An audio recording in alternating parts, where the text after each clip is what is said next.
प्यारे बच्चों, आपका अपने इस YouTube channel Om VS with education में बहुत बहुत स्वागत है।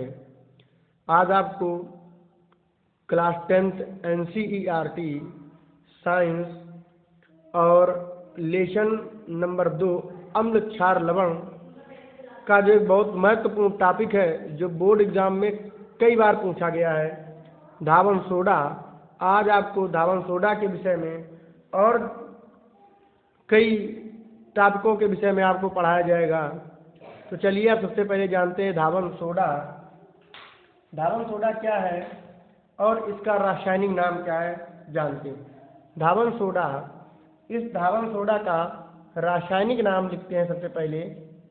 रासायनिक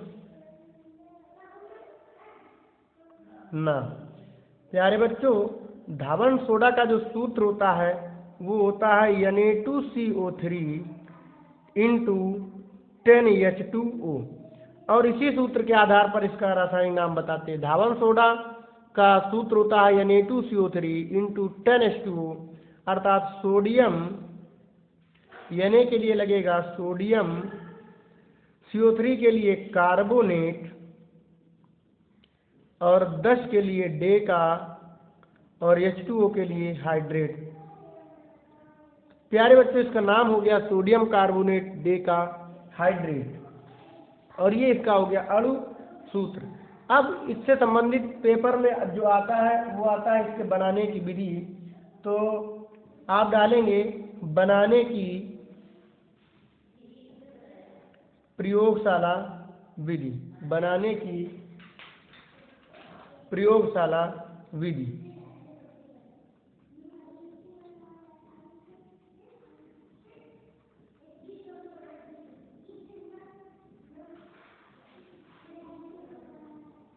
तो आप देखेंगे बनाने की प्रयोगशाला विधि में किस तरीके से बनाया जाता है।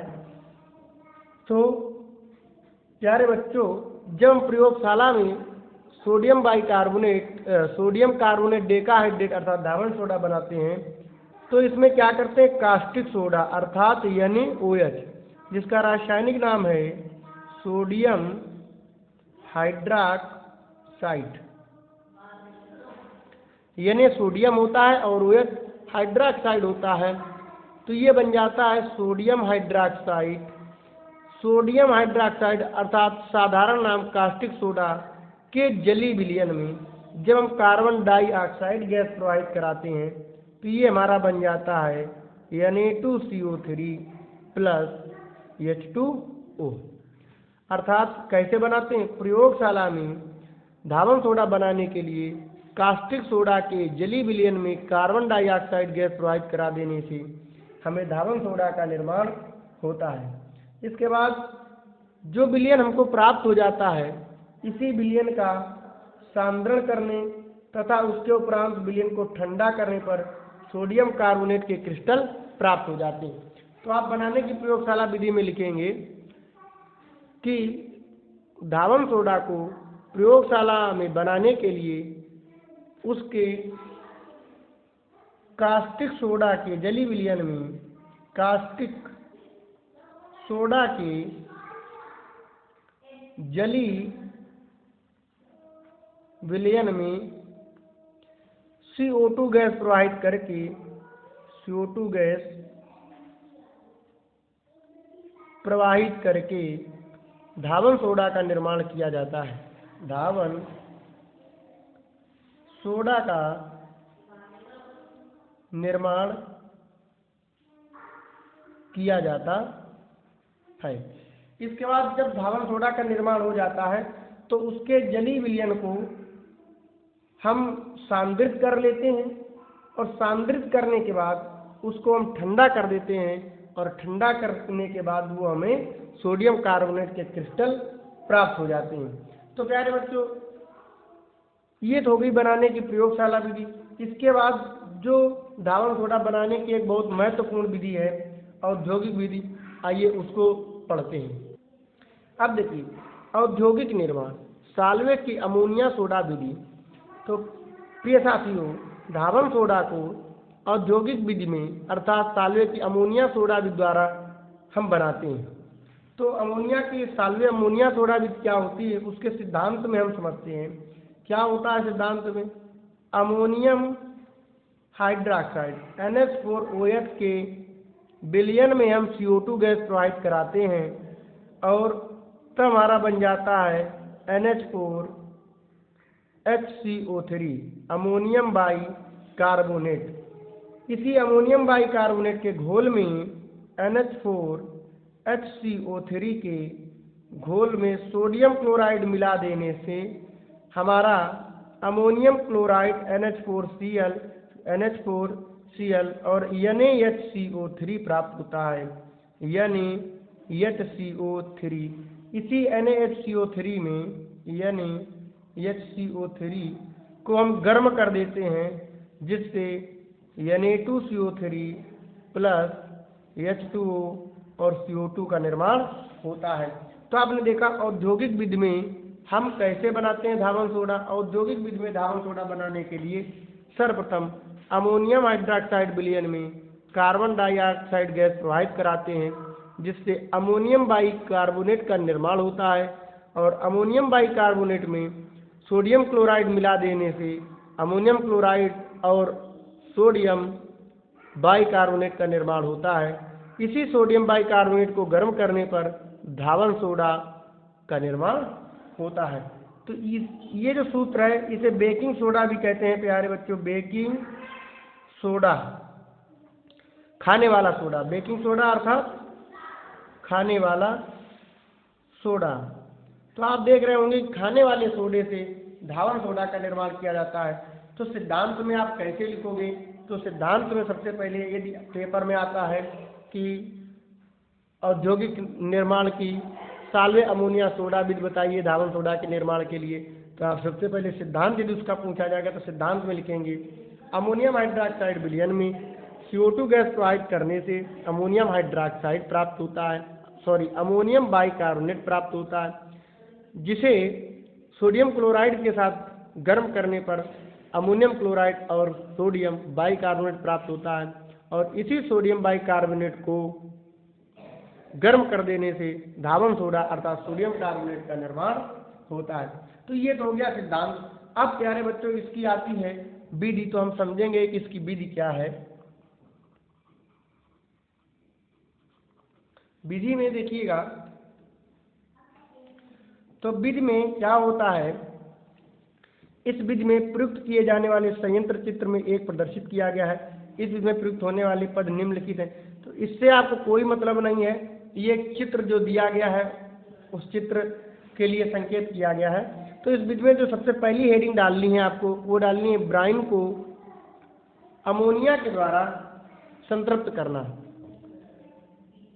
यह क्रिया संयंत्र के जिस भाग में कराई जाती है उसे संतृप्तकारी हौज कहते हैं, आपको यहाँ तक लिखना है। इसके बाद संतृप्तकारी हौज में सोडियम क्लोराइड का संतृप्त जली विलयन भरा होता है। इसमें अमोनिया पुनः प्राप्त स्तंभ से प्राप्त अमोनिया गैस प्रवाहित की जाती है। अमोनिया पुनः प्राप्त स्तंभ से अमोनिया के साथ कार्बन डाइऑक्साइड गैस भी प्राप्त होती है। कार्बन डाइऑक्साइड जल में मिली कैल्शियम तथा मैग्नीशियम की अशुद्धियों को दूर कर देती है। तो आप सबसे पहले देखेंगे कि ब्राइन को अमोनिया द्वारा जो संतृप्त किया जाता है, तो यह क्रिया जिस भाग में कराई जाती है उसको हम संतृप्तकारी हौज कहते हैं, है ना। और संतृप्तकारी हौज में क्या होता है, अमोनिया के जली विलयन में CO2 प्रोवाइड करने से अमोनियम कार्बोनेट प्राप्त होता है और इसी अमोनियम कार्बोनेट की क्रिया कैल्शियम क्लोराइड से कराने पर कैल्शियम कार्बोनेट और अमोनियम क्लोराइड प्राप्त होता है। इसके बाद अमोनियम कार्बोनेट की क्रिया MgCl2 से करा सकते हैं, तो MgCO3 और NH4Cl हमको प्राप्त होता है। तो आपको पहले नंबर में सीधा सीधा आपको ये लिखना है कि ब्राइन को अमोनिया से संतृप्त करने के लिए, ब्राइन किसे कहते हैं, ब्राइन सोडियम क्लोराइड का संतृप्त जली विलयन ब्राइन कहलाता है। तो ब्राइन को अमोनिया द्वारा संतृप्त करने के लिए हम जिस उपकरण का प्रयोग करते हैं उसे संतृप्तकारी हौज कहते हैं। और इस प्रक्रिया में क्या होता है आप देख रहे होंगे। अब क्रिया के माध्यम से हमें पता चलता है कि संतृप्तकारी हौज में अमोनिया के जली विलयन में CO2 गैस प्रवाहित करते हैं। तो जब अमोनिया के जली विलयन में CO2 प्रवाहित होती है तो अमोनियम कार्बोनेट प्राप्त होता है।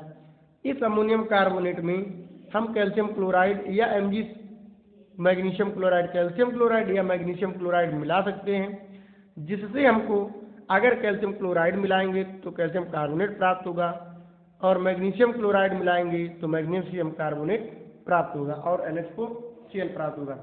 इसके बाद जो है संतृप्तकारी हौज में भरे विलयन में अमोनिया प्रवाहित करने के बाद उसे फिल्टरित करके कार्बोनेटीकरण स्तंभ में भेजा जाता है। संतृप्तकारी हौज से अमोनिया तथा सोडियम क्लोराइड का संतृप्त जली विलयन प्राप्त हो जाता है। तो आपको ये बहुत थ्योरी नहीं लिखनी होती है पेपर में, आप उसकी पहली विधि में केवल रिएक्शन आप लिखें और इसी रिएक्शन के आधार पर थ्योरी समझ करके कम भाषा में कम शब्दों में लिख दें। इसके बाद दूसरा आता है कार्बोनेटीकरण। यह क्रिया कार्बोनेटीकरण स्तंभ में कराई जाती है। इस स्तंभ में ऊपर की ओर संतृप्त कारक हौज से प्राप्त अमोनिया में ब्राइन विलयन गिराया जाता है तथा नीचे की ओर से चूने के भट्टे से प्राप्त CO2 गैस प्रवाहित की जाती है और इस स्तंभ में निम्नलिखित क्रियाएं होती हैं।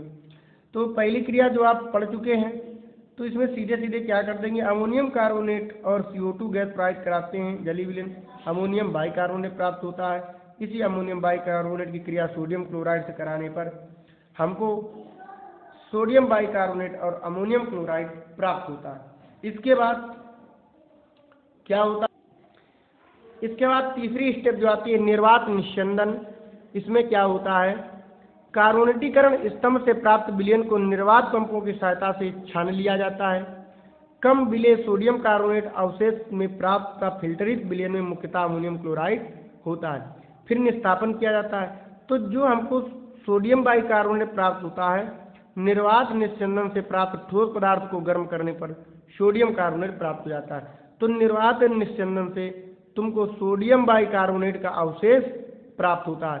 तो उसी सोडियम बाइकार्बोनेट को हम गर्म करने पर धावन soda plus H2O plus CO2 अर्थात हमको धावन सोडा प्राप्त हो जाता है।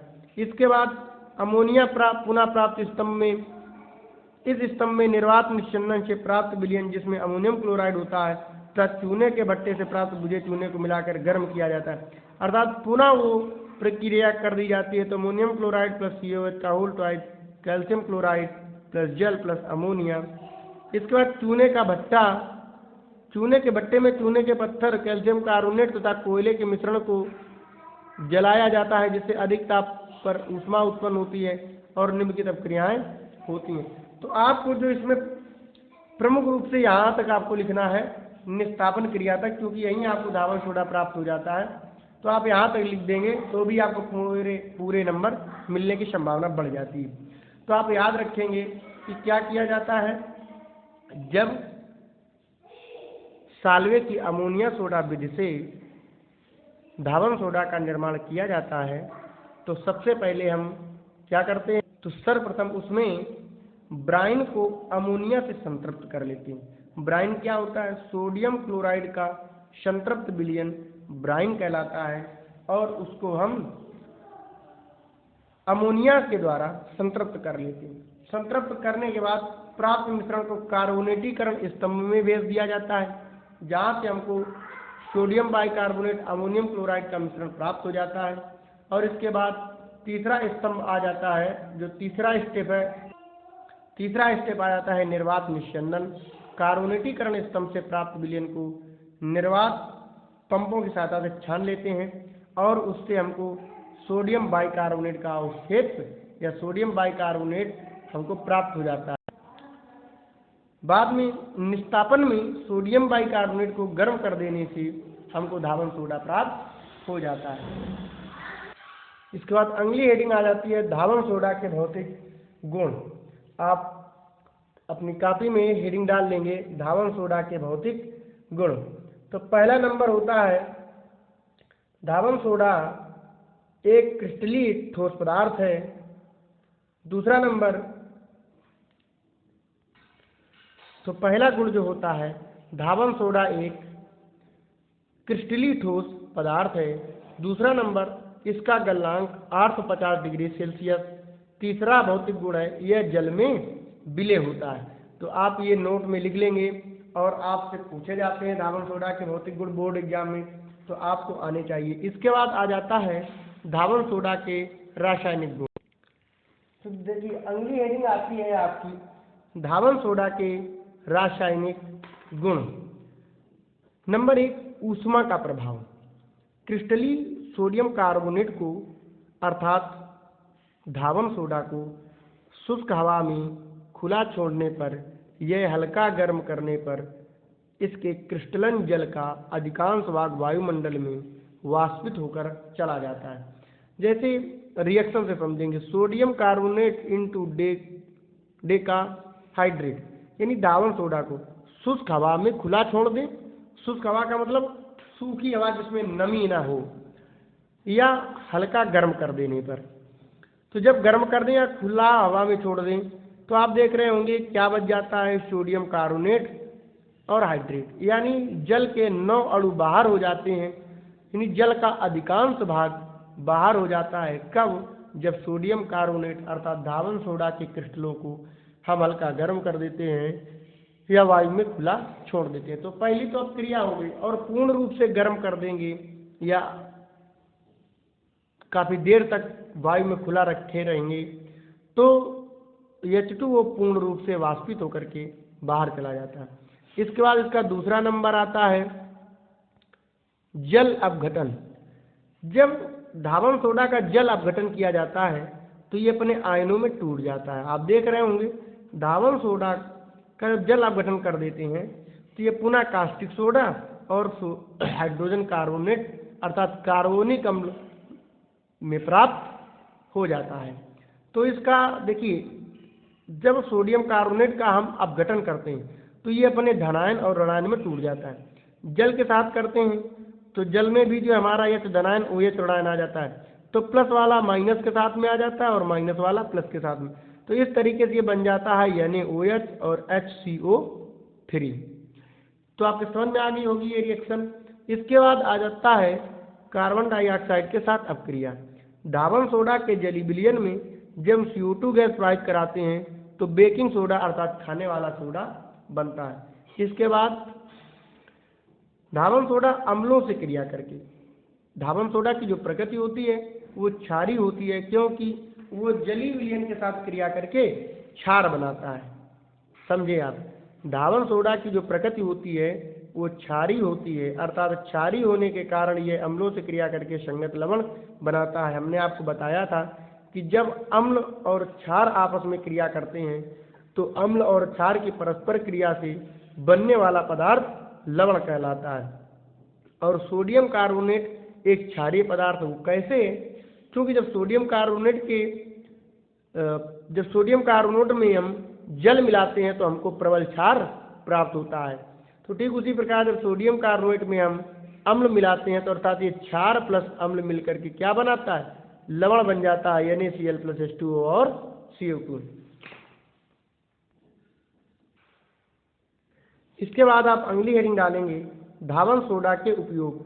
तो प्यारे बच्चों, सबसे पहले प्रयोगशाला में अभिकर्मक के रूप में पहला उपयोग, कपड़े धोने में तथा साबुन बनाने में, जल की कठोरता को दूर करने के लिए, खाने का सोडा अर्थात बेकिंग सोडा NaHCO3 बनाने में, कांच तथा कागज उद्योगों में।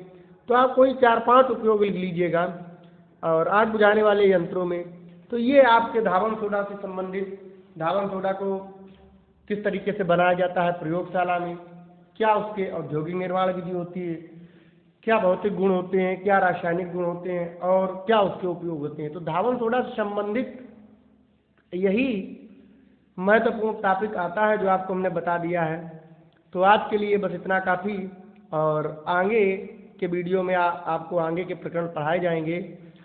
तो यदि आपको ये वीडियो अच्छी लग रही हो तो आप लाइक, कमेंट, शेयर, सब्सक्राइब अवश्य करें। बहुत बहुत धन्यवाद।